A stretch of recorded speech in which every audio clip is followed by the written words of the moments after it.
မင်္ဂလာပါခင်ဗျာဒီတစ်ပတ်မှာတော့ select inclusion လို့ခေါ်တဲ့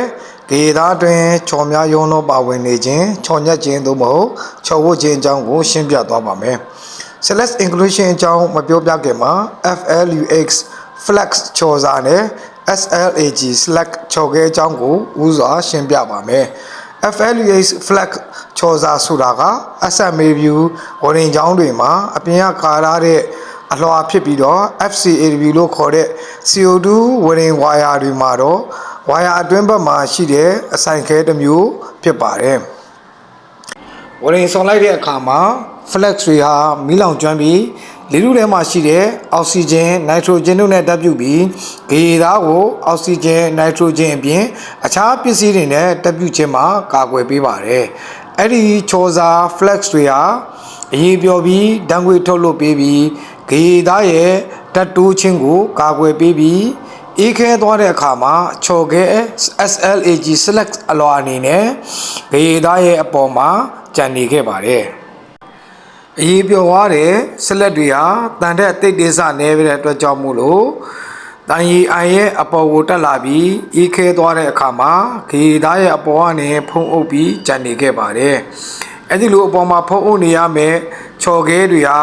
ဂေသားမှာကျန်နေတာညှက်နေတာဟို slash inclusion ချော်ညက်ခြင်းချော်ဝတ်ခြင်းလို့ခေါ်ပါတယ် select inclusion ပြချက်များကိုအပေါ်ယံဖြစ်ပါကမျက်မြင်စစ်ဆေးနိုင်သလိုအတွင်းကနေဖြစ်နေပြီဆိုရင်တော့ select inclusion တွေကိုတော့ X-ray ရိုက်ခြင်းချိုးဖြတ်စစ်ဆေးခြင်းတို့ဖြင့်စစ်ဆေးမှသာသိရှိနိုင်မှာဖြစ်ပါတယ် select inclusion ဖြစ်စေနိုင်တဲ့အကြောင်းရင်းတွေကတော့ MBR မီးအားနေတဲ့အခါမှာ select တွေဟာအေးခဲမြန်ပြီးတန်ရည်ထဲမှာပိတ်မိစေနိုင်ပါတယ် select inclusion ဖြစ်နိုင်စီအများဆုံးကတော့ဒေတာအထက်အများကြီးစော်တဲ့အခါဖြစ်ပါတယ်အဲ့လိုစော်တဲ့အခါမှာ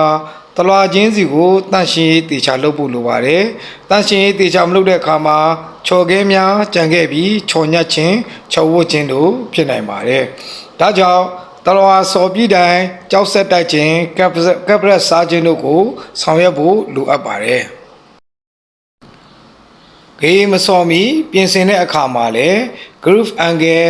root gap အကွာအဝေး root face အထူတို့ကိုစနစ်တကျပြင်ဆင်ပြီးတန့်ရှင်းရေးတေချာလုပ်ဖို့လိုအပ်ပါတယ်ဒါမှသာ select inclusion ချော်ညက်ခြင်းချော်ဝတ်ခြင်းမှာ